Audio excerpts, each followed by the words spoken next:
Prezadas e prezados, bom dia. Sejam bem-vindos, bem-vindas a mais um evento da Defensoria Pública do Estado de São Paulo, organizado pelo Núcleo Especializado de Habitação e Urbanismo da Defensoria, com o apoio da Escola da Defensoria Pública do Estado de São Paulo. Desde já eu agradeço o apoio da equipe da Escola da Defensoria, que auxilia na organização do evento. Informo que o evento ele está sendo gravado e depois ele vai ser disponibilizado nas redes sociais.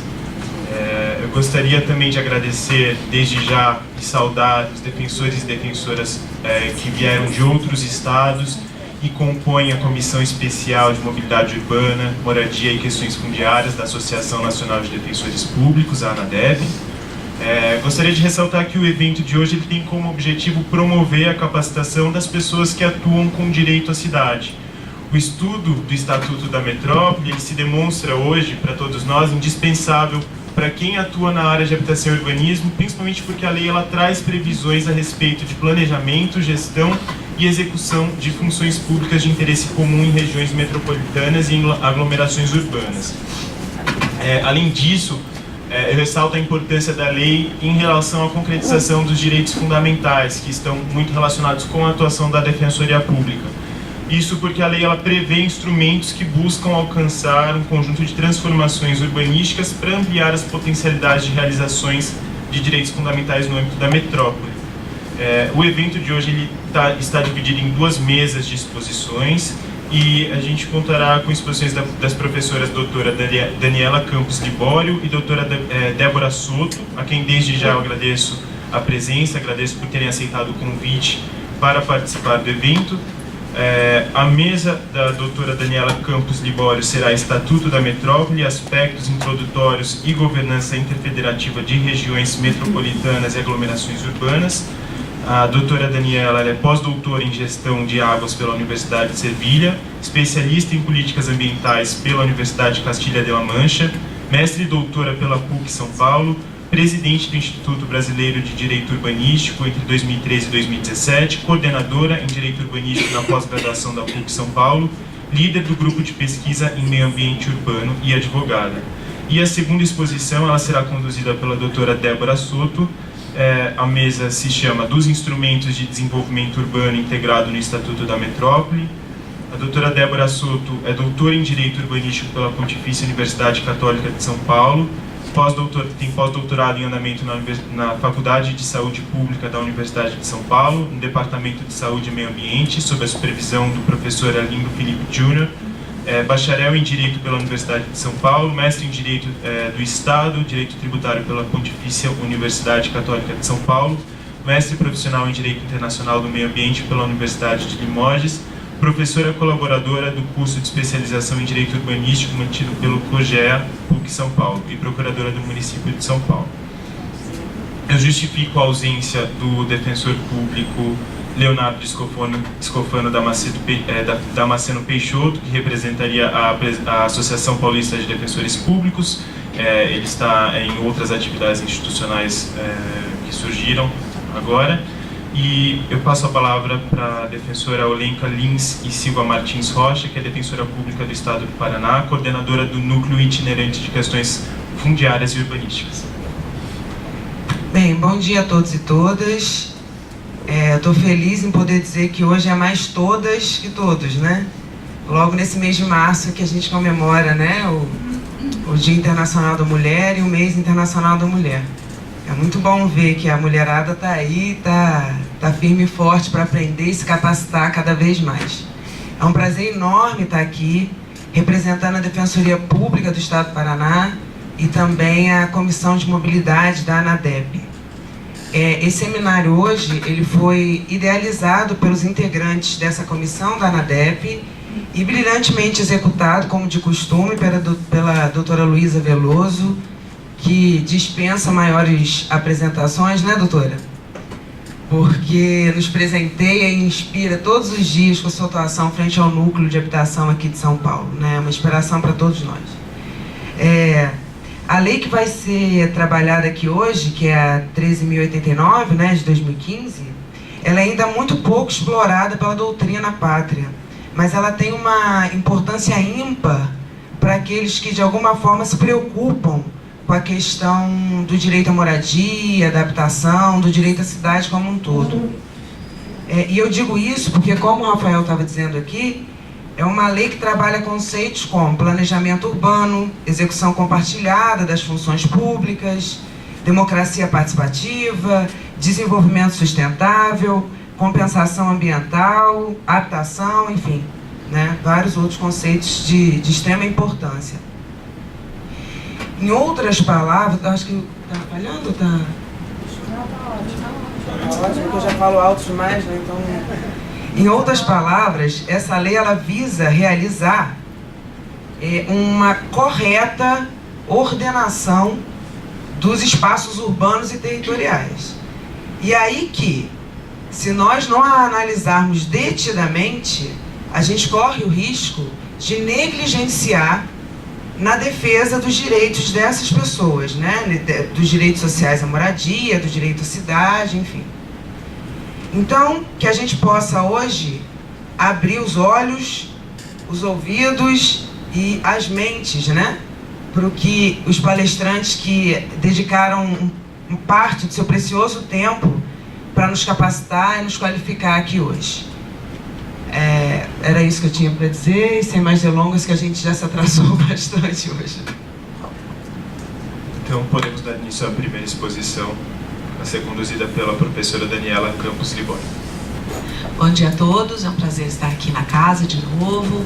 Agradeço muitíssimo o convite da Luísa Lins, a doutora Luísa Lins, defensora colega, parceira aqui nas nossas demandas urbanas, não só de São Paulo, como também como pano de fundo do direito à cidade. É um prazer voltar a essa casa que sempre propicia debates bastante importantes, justamente como foi falado pela doutora Olenka, com relação à reflexão de alguns instrumentos que são colocados e, considerando a fúria legiferante dos nossos legisladores, difícil digerir tudo que aparece, né?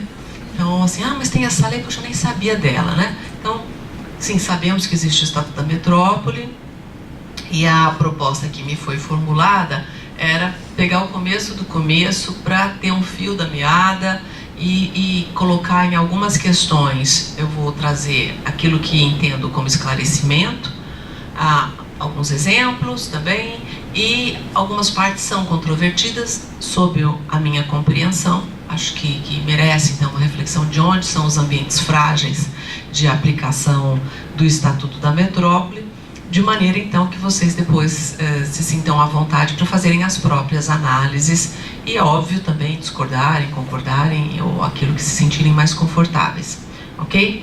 Então, vamos lá, obrigada pela presença de todos e, sem mais demora, vamos aqui a nossa... Onde eu tenho que apontar? Então, vamos lá. Bom, então, vamos nessa primeira fase, fazer uma introdução ao Estatuto da Metrópole. E, sem dúvida alguma, temos que ver o fio da pertinência diante da nossa estrutura constitucional. Então, sim, temos os nossos 4 entes federativos, coloco 4 aí porque nós temos o Distrito Federal como um ente híbrido, não é um novo tipo, mas se afigura aí de forma anômala. Então, União, Estados e Municípios, e já sabemos que em 88 o município é acrescido dentro da estrutura federativa como um ente autônomo. Também é importante relembrarmos as autonomias que convergem para a caracterização do ente federativo, até para efeito de um eventual discernimento, não só no Estatuto da Metrópole, ou de efeito comparativo com outras modelagens de formas de Estado. Então, nós temos aí uma autonomia que é política, autonomia legislativa, autonomia financeira e autonomia administrativa. Então, esses 4 elementos, quando juntos, eles acabam sendo caracterizadores, efetivamente, de entes federativos. A faltar um deles, nós devemos questionar se estamos diante de um ente federativo. Veja que não coloco aí a questão judiciária, porque isso não é tratado absolutamente nenhuma doutrina que acha que isso é um elemento de autonomia federativa. Então, esses 4 elementos caracterizadores acabam por revestir, inclusive, o município quando entra na Constituição de 88. E aí, foi trazido, né, dentro do artigo 25, parágrafo 3º, a questão da instituição de regiões metropolitanas. Mas não só lá, né? Nós temos em vários outros momentos da Constituição Federal, como bem sabemos, a possibilidade de instituição de outros tipos de região pela União, pelos estados, pelo município, né? Então, a Constituição, ela acaba não trazendo e não cumprindo um papel esclarecedor a respeito se essa região metropolitana, ela seria algo diferente das outras possibilidades de região que são estabelecidas na Constituição Federal, né? Então, por exemplo, nós temos lá a possibilidade da região, da União, caracterizar regiões administrativas com características próprias, colocar lá o exemplo da questão da seca, das águas, mas pode fazer uma convergência qualquer, um corte temático da sua competência, fazer uma limitação territorial, colocar para lá uma determinada política pública, fazer determinadas nomeações, pode fazer ali audiências, gestão democrática, fazer um planejamento específico. Veja, a nossa federação, ela tem uma liberdade com relação à sua gestão pública que não obedece necessariamente, né, à divisão política administrativa que é feita entre estados, regiões e municípios. O que eu quero dizer? A União, ela pode estabelecer regiões que não sejam delimitadas pelo corte da divisão de um estado. Ela pode pegar a confluência de 2 ou 3 estados e marcar que ali é uma determinada região sob uma certa característica. Assim mesmo os estados, dentro do seu limite territorial de estado, o estado pode fazer uma região ali interna estadual que não necessariamente engloba todo o território de um município A, B ou C. Ele pode pegar a confluência desses municípios, fazer uma delimitação de região. Então, veja, essa competência, né, de gestão administrativa, político-territorial, já existe na Constituição.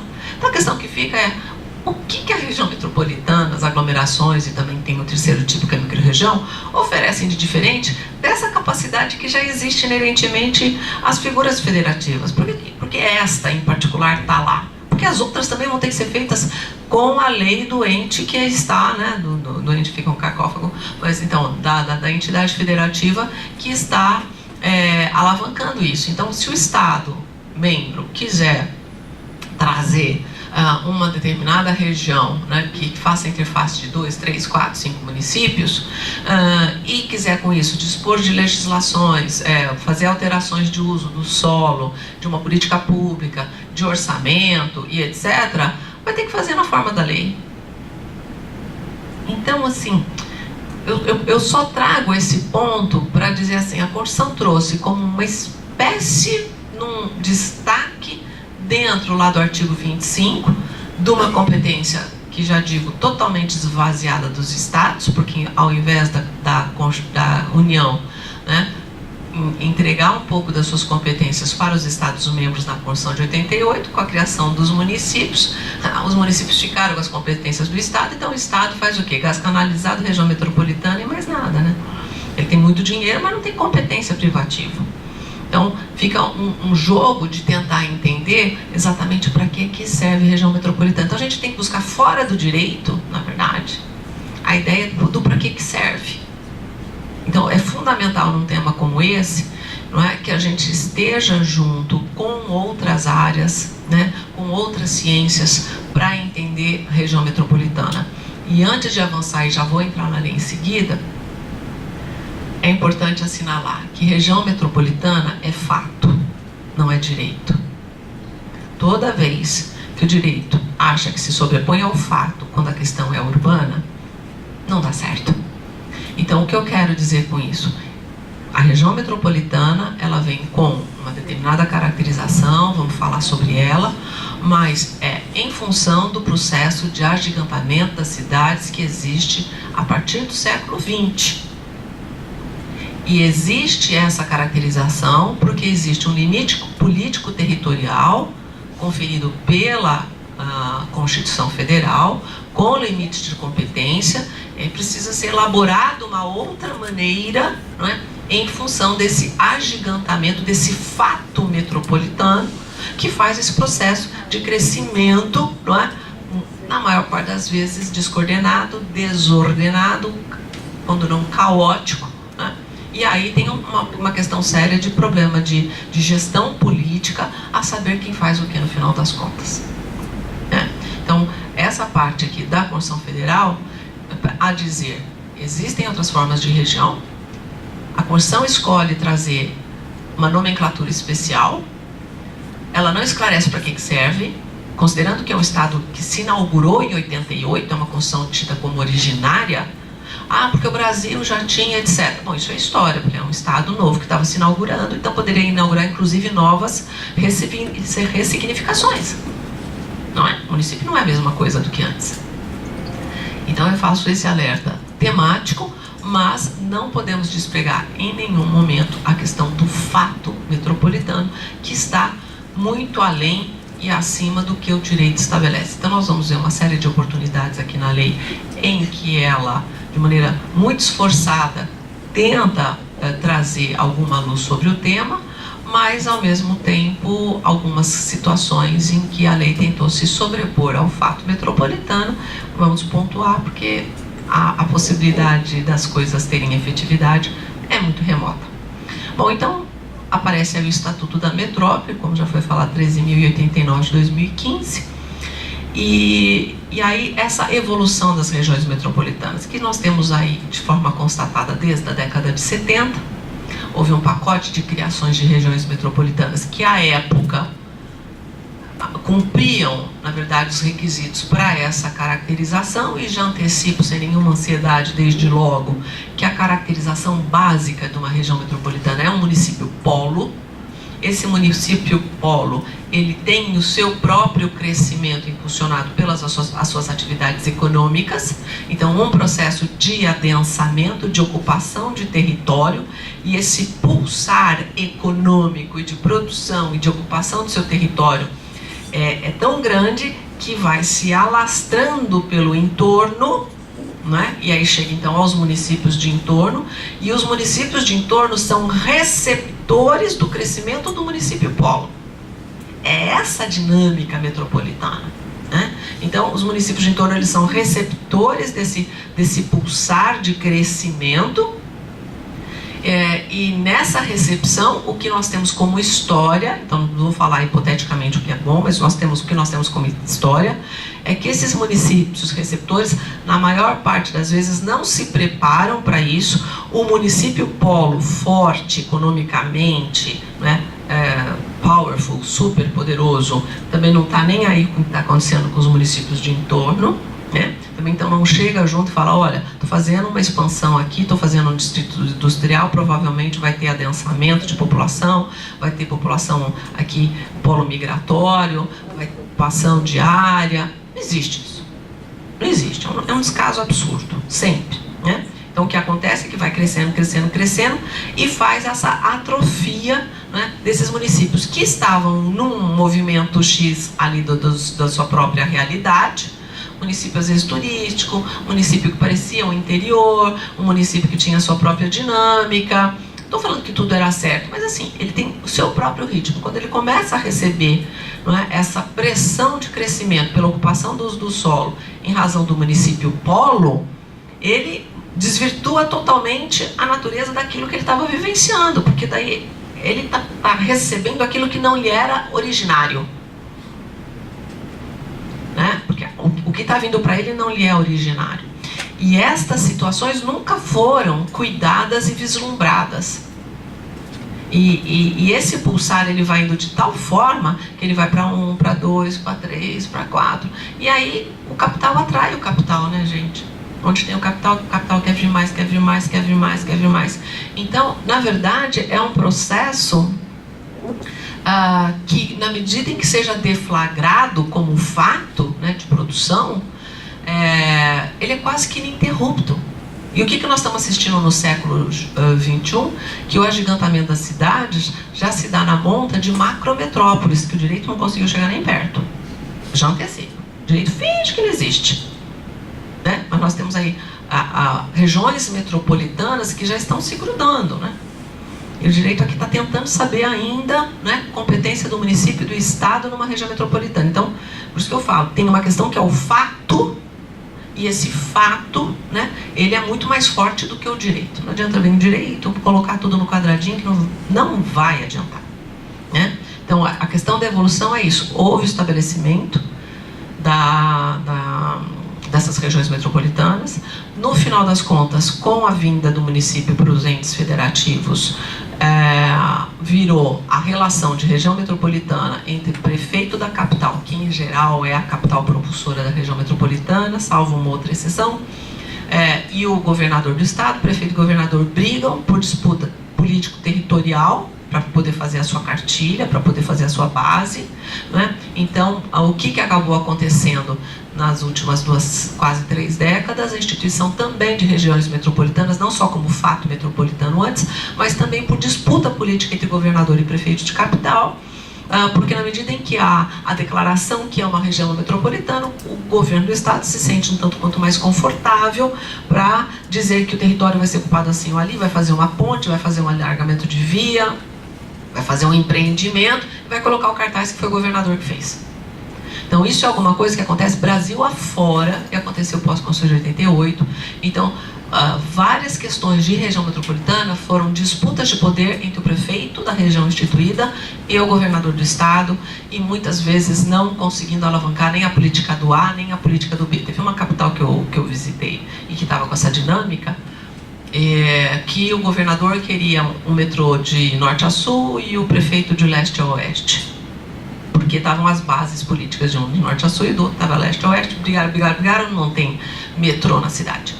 Então, para você ver como as questões vão indo e as cidades ali crescendo, né, dessa maneira desordenada. Então, houve essa fase. E aí, no final, nos últimos anos, agora, tirando do Estatuto da Metrópole, mas pré-Estatuto da Metrópole, depois que se seguiu essa disputa governador-prefeito, aconteceram algumas políticas de ordem do governo federal, em que determinadas verbas, e aí muitíssimo com relação a saneamento, para ver se a gente destranca a questão da nossa baixíssimo grau de efetividade em saneamento, o governo federal soltou uma série de possibilidades orçamentárias para regiões metropolitanas. O que os estados fizeram? Declararam que eram tudo região metropolitana. Então, nós temos vários estados do Brasil que são integralmente completados por região metropolitana. Eu fui fazer capacitação em um deles, que era Sergipe, por exemplo. Sergipe inteira é região metropolitana, várias regiões metropolitanas. A menor região metropolitana do Brasil tem 22 mil habitantes. Entendeu? Por quê? Porque era uma declaração. É isso que o direito precisa? É isso que o governo federal precisa? Que haja uma região metropolitana? Vamos declarar a existência de uma região metropolitana para entrar nessa fila da verba, meu. É isso que precisa? Vamos lá. E aí, o que aconteceu? Óbvio, houve uma crise, porque ficou, na verdade, aquilo que já é um instrumento dificílimo para o nosso caso Brasil, não planificador, desmerece-se mais ainda, cai em descrédito, né? E aí não só o governo federal e os institutos e o IBGE, nós temos que colocar um limite para isso, o que é real de região metropolitana e o que é fictício. Então nós temos, sim, no Brasil, regiões metropolitanas fictícias de fato, apesar de estarem de direito. Então essa questão, ela tem que ser bastante verificada. E o que vem com o Estatuto da Metrópole é tentar pôr um pouco de ordem na casa, nesse sentido. Olha, vamos tentar entender o que é uma região metropolitana de verdade, né? Quais são essas possibilidades? Vamos tentar trazer elementos de convergência, de governança, de pactuação. Então, na verdade, é a primeira vez, então, que surge um diploma legal de ordem federal que tenta dar uma organizada num cenário que é realidade, né? E que, na verdade, nunca foi alvo de políticas públicas de verdade. Então, o Estatuto da Metrópole, ele tem, aí, sem dúvida alguma, um mérito de um ineditismo no tratamento das questões, né? Bom, quando surge o Estatuto da Metrópole, não podemos deixar de dizer, e é sempre bom lembrar, eu tenho participado nesses 3 últimos anos já de incontáveis eventos com relação ao debate da questão metropolitana, não só no estado de São Paulo, em vários outros estados, e também em equipes que estão montando planos metropolitanos, né, de PDUIs. E isso que está na lei, a gente tem memórias muitas vezes convenientes e não coerentes, né? A pessoa não lembra partes da lei, né, quando ela está debatendo. E sim, qual é a relação do Estatuto da Metrópole com o Estatuto da Cidade? O próprio Estatuto da Metrópole diz que ele tem que obedecer o Estatuto da Cidade. Por quê? Porque a clássica literatura de que isto é uma competência do Estado e que, portanto, é o Estado que manda, porque mandava antes de 88, depois os municípios não sabiam o que fazer, depois os municípios são coitadinhos, depois os municípios não têm dinheiro, depois... Mas toda essa relação de subjugação, que agora é muito mais política do que jurídica, tá certo? Faz com que haja uma tendência em vários cenários, várias equipes, em vários momentos, de que o Estado da Cidade é uma coisa e o Estado da Metrópole é outra, como se ele fosse um ser autônomo, despregado de um regime jurídico, né, e de uma estrutura, inclusive, federativa. Então, o Estatuto da Cidade tem aí, né, o respaldo do artigo 24.1, que é a legislação de direito urbanístico, e o 182 como diretrizes gerais, tem um respaldo bastante específico, né, para não dizer a maturação desse plano que durou, né, como projeto de lei 11 anos, entre 89 e 2001, sendo debatido, às vezes engavetado, e que faz parte do processo de digerir, né, uma lei que viria aí para trazer função social da propriedade, descumprimento da função social da propriedade e trazer instrumentos que são revolucionários e até hoje ainda estão tentando serem digeridos por vários que são aí muito mais focados na atuação privatística da propriedade, né? Então, a aplicação subsidiária está aí no próprio dispositivo já de artigo 1º, dizendo, então nós temos aqui a lei especial, maravilha, mas a nossa lei mestra é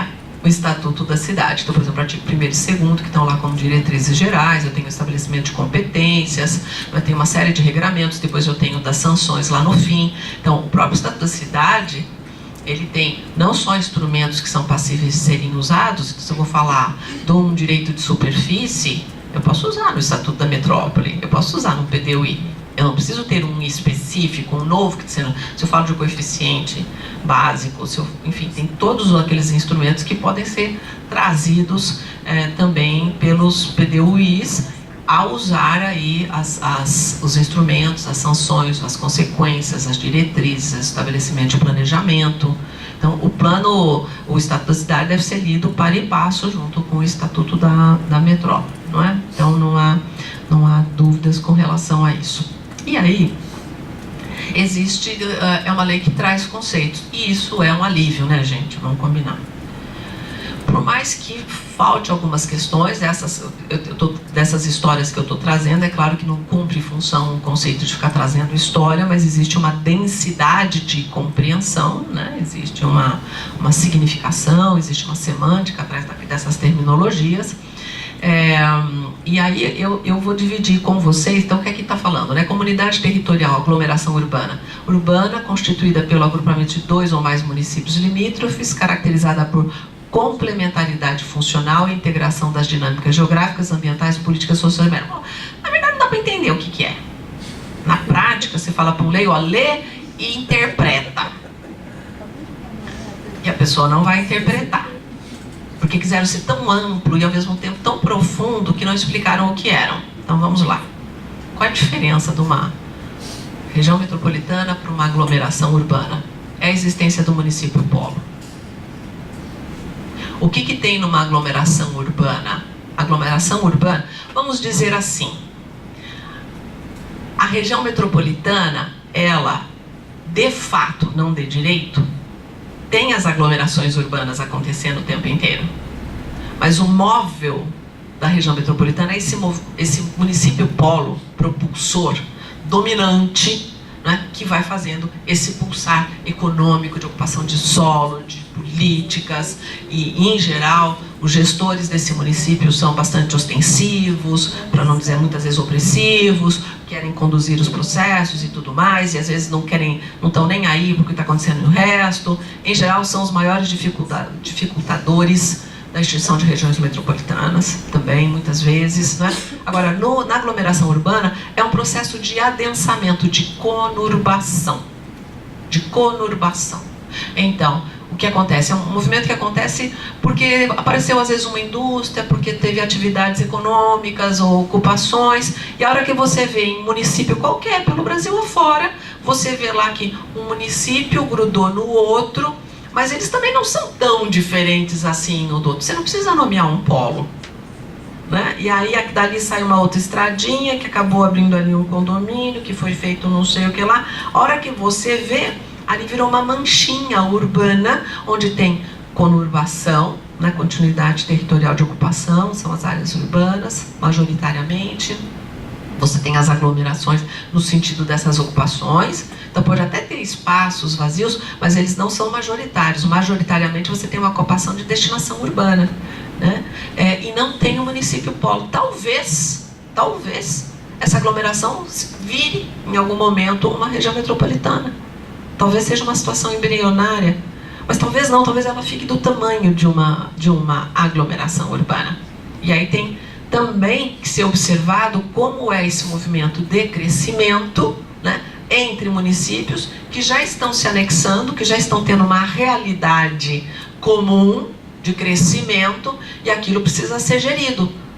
Porque a realidade das pessoas, das lojinhas, do comércio, do tráfego, da escola, do posto de saúde, não vai obedecer o limite territorial do município, e aí isso vai ter que ser conversado.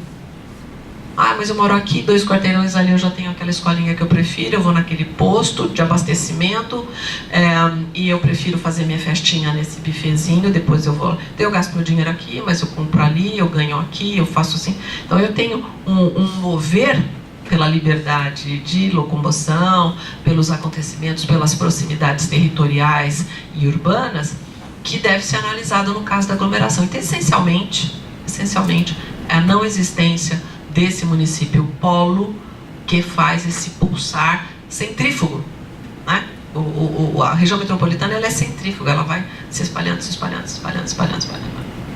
Né? Então, é isso que quer dizer ali. O desafio de tentar entender o que é a função social de interesse comum. A lei traz política pública ou ação nela inserida, cuja realização por parte de um município isoladamente seja inviável ou cause impacto em municípios limítrofes. Aqui está um pouquinho mais delimitado com relação a isso, né?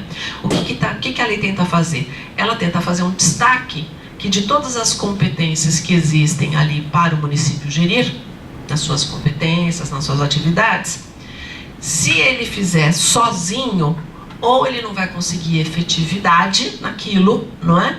Ou ele vai prejudicar exponencialmente o município vizinho.